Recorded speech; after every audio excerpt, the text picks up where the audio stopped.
Hello hi, ഞാനിന്നിവിടെ മല്ലിച്ചപ്പ് കൃഷി ചെയ്യാൻ പോവുകയാണ്.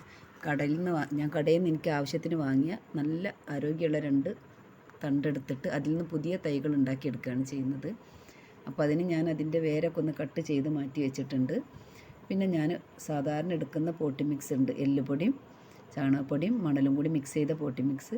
അതിലേക്ക് ഞാൻ കുറച്ച് വെളുത്തുള്ളി ചെറുതായി അരിഞ്ഞത് ഇട്ട് കൊടുത്തിട്ട് ആ വെളുത്തുള്ളിയുടെ മുകളിലായിട്ടാണ് ഞാൻ ഈ മല്ലിച്ചപ്പിൻ്റെ തണ്ട് വെച്ച് കൊടുക്കുന്നത്.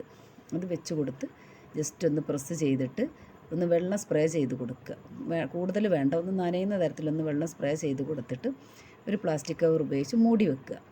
എന്നിട്ട് ഒരാഴ്ച കഴിഞ്ഞാൽ തന്നെ നമുക്ക് നല്ല ആരോഗ്യത്തിൽ മല്ലിച്ചപ്പ് കിളിർത്ത് വരുന്നതായിട്ട് കാണാം. അപ്പോൾ എല്ലാവരും ഇങ്ങനെയൊന്ന് ചെയ്ത് നോക്കുക. ഹലോ ഹായ്, ഞാനിന്നിവിടെ മല്ലിച്ചപ്പ് കൃഷി ചെയ്യാൻ പോവുകയാണ്. ഞാൻ കടയിൽ നിന്ന് എനിക്ക് ആവശ്യത്തിന് വാങ്ങിയ